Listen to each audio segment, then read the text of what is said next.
اعوذ باللہ من الشیطان الرجیم بسم اللہ الرحمن الرحیم ان عدت الشہور عند اللہ 12 شہرا فی کتاب اللہ، بے شک مہینوں کی گنتی اللہ کے نزدیک 12 مہینے ہیں۔ یہاں یہ بیان فرمایا گیا کہ شریعت کے احکام کی بنیاد قمری مہینوں پر ہے۔ چاند کے حساب سے یہ سارا حساب ہوگا اور چاند سے ہی اس کا حساب لگایا جائے گا۔ اللہ کی کتاب میں اس سے مراد یا لوح محفوظ ہے یا قرآن کریم یا وہ حکم جو اس نے اپنے بندوں پر لازم کیا۔ یوم خلق السماوات والارض منها 4 حرم، جس سے اس نے آسمان و زمین بنائے ان میں سے 4 مہینے جو ہیں وہ حرمت والے ہیں۔ سارے مہینوں میں سے 4 مہینے حرمت والے ہیں، 3 ملے ہوئے ہیں متصل، ذوالقعدہ، ذی الحجہ، محرم، اور ایک الگ ہے رجب۔ عرب لوگ زمانہ جاہلیت میں بھی ان مہینوں کی تعظیم کرتے تھے اور ان میں قتال حرام جانتے تھے کہ اس میں جنگ نہیں کی جا سکتی، لڑائی نہیں ہوگی۔ اسلام میں ان مہینوں کی حرمت اور عظمت اور زیادہ کر دی گئی کہ ٹھیک ہے جی اس کا لحاظ رکھا جائے گا۔ ذالک الدین القیم فلا تظلموا فیہن انفسکم، یہ سیدھا سیدھا دین ہے، یہ سیدھا سیدھا دین ہے۔ تو ان مہینوں میں گناہ اور نافرمانی سے اپنی جانوں پر ظلم نہ کرو۔ وَقَاتِلُوا الْمُشْرِكِينَ كَافَّةً كَمَا يُقَاتِلُونَكُمْ كَافَّةً، اور مشرکوں سے ہر وقت لڑو، ہر وقت لڑو، کما یقاتلونکم کافہ، جیسا کہ وہ تم سے ہر وقت لڑتے ہیں۔ جس طرح وہ تم پر حملہ کرنے کی کوشش کرتے ہیں، ہر وقت تیاری میں رہتے ہیں، وہ تم سے قتال کرتے ہیں تو تم بھی ان سے قتال کرو۔ وَاعْلَمُوا أَنَّ اللَّهَ مَعَ الْمُتَّقِينَ، اور یہ بہت عظیم خوشخبری ہے ہم مسلمانوں کے لیے کہ اعلان ہے باقاعدہ کہ جان لو کہ اللہ پرہیزگاروں کے ساتھ ہے، اللہ متقین کے ساتھ ہے، اور اللہ کی مدد اور نصرت جو ہے وہ متقین کو نصیب ہوگی اور ان کی مدد کی جائے گی۔ انما النسیء زیادۃ فی الکفر یضل بہ الذین کفروا، ان کا مہینے پیچھے ہٹانا نہیں مگر کفر میں اور زیادہ ہونا۔ مشرکین کا یہ طریقہ تھا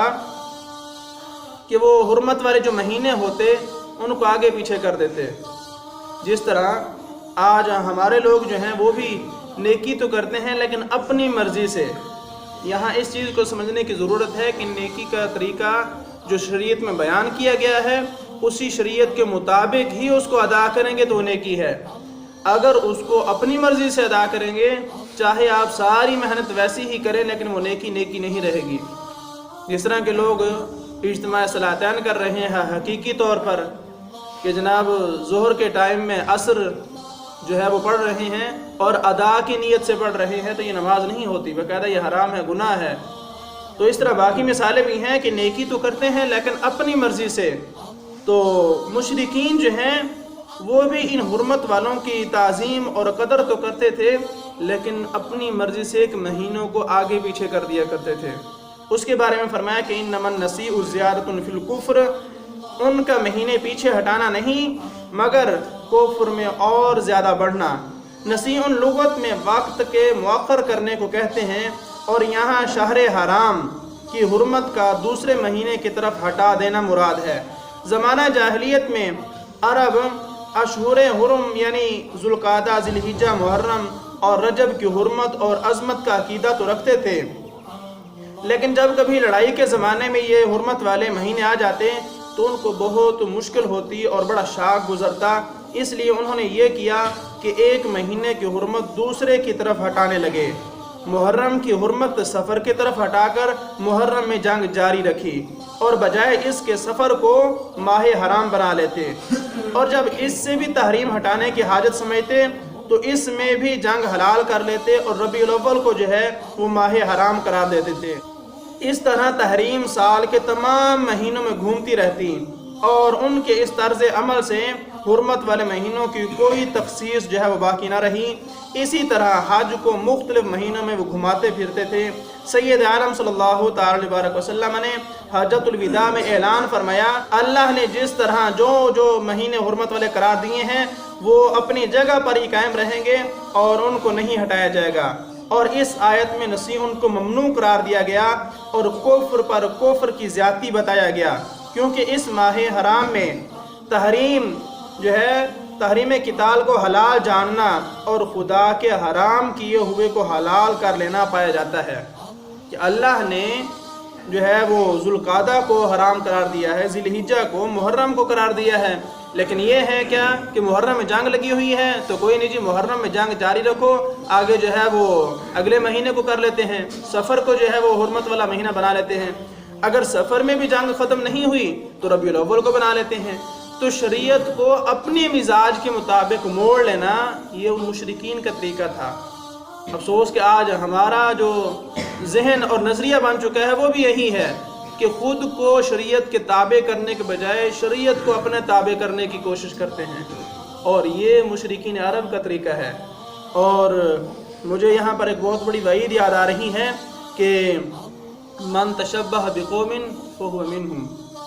کہ من تشبہ بقوم فہو منہ، کہ جس نے جس قوم کی مشابہت اختیار کی وہ اسی میں سے ہے۔ تو یہ بہت بڑی وعید ہے، اس وجہ سے خود شریعت کے پیچھے چلیں، شریعت کو اپنے پیچھے نہ لگائیں، خود شریعت کی اتباع کریں، تابع فرمان ہو، اور شریعت کو جو ہے وہ اپنا تابع بنانے کی کوشش نہ کی جائے۔ یضل بہ الذین کفروا، اس سے کافر بہکائے جاتے ہیں، ایک برس اسے حلال ٹھہراتے ہیں، یحلونہ عاما ویحرمونہ عاما لیواطئوا عدۃ ما حرم اللہ، اس سے جو ہے وہ کافر بہکائے جاتے ہیں، یعنی ماہ حرام کو یا اس ہٹانے کو، اس کے ذریعے جو ہے وہ کافر بہک جاتے ہیں اور مزید کفر میں ان کی زیادتی ہوتی ہے کہ وہ حلال ٹھہرا لیتے ہیں ایک سال اور دوسرے سال اسے حرام مانتے ہیں،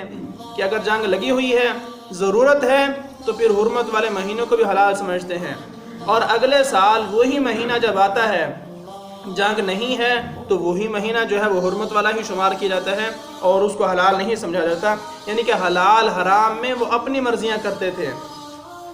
تو فرمایا کہ اس سے ان کا کفر جو ہے وہ مزید بڑھتا ہے۔ عاما لیواطئوا عدۃ ما حرم اللہ، کہ اس گنتی کے برابر ہو جائیں جو اللہ نے حرام فرمائی، لیکن وہ بھی ایک طرح سے پابندی کرتے تھے کہ بس جی جو اللہ نے حرمت والے مہینے قرار دیے ہیں ہم ان مہینوں کو تو پورا کر لیتے ہیں، لیکن خاص انہی مہینوں پر عمل کرنا یہ ان کے لیے مشکل تھا۔ کب؟ جب اپنا مقصد ہوتا، اپنی ضرورت ہوتی، تو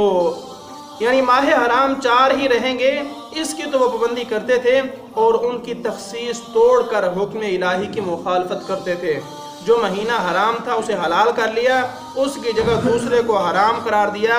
اور یہ ان کا جرم تھا کہ وہ اشہر حرم کا لحاظ تو رکھتے لیکن ان کی صرف تعداد پوری کرتے اور ان کی تخصیص کا لحاظ نہیں کرتے تھے۔ فَيُحِلُّ مَا حَرَّمَ اللَّهُ، اور اللہ کے حرام کیے ہوئے وہ حلال کر لیتے۔ زُيِّنَ لَهُمْ سُوءُ أَعْمَالِهِمْ، ان کے برے کام ان کی آنکھوں میں بھلے لگتے ہیں، مزین کر دیے جاتے ہیں پھر ان کے اعمال جو ہے ان کے لیے، حالانکہ ہوتا وہ گناہ ہے لیکن پھر وہ گناہ بھی ان کے لیے بڑا اچھا لگنے لگتا ہے۔ اور یہ ایک یوں سمجھے کہ طریقہ ہے کہ جب گناہ کے راستے پر نہیں چلیں گے، نیکی کے راستے پر گامزن ہوں گے، پھر آپ کو گناہ جو ہے وہ برا لگے گا، لیکن جب آپ گناہ کے راستے پر چلنا شروع ہو جائیں گے اور پھر پورا معاشرہ جو ہے وہ اس میں لپٹ آئے گا، پھر اس گناہ کو گناہ بھی نہیں سمجھا جائے گا، پھر اس گناہ پر جو ہے وہ فخر کیا جائے گا۔ ایسا ہی ہے، داڑھی منڈوانا یا 4 انگلی سے چھوٹا کرانا گناہ ہے، لیکن یہ اس وقت ہے جب ہم خود عمل کرتے ہوں، چونکہ ہم نے رکھی ہوئی اللہ کے فضل سے، تو ہم جو نہیں رکھے ہوئے ان کو دیکھ کر بڑی جلن ہوتی ہے اور بڑا جناب دکھ ہوتا ہے کہ یار یہ کیوں نہیں رکھتے۔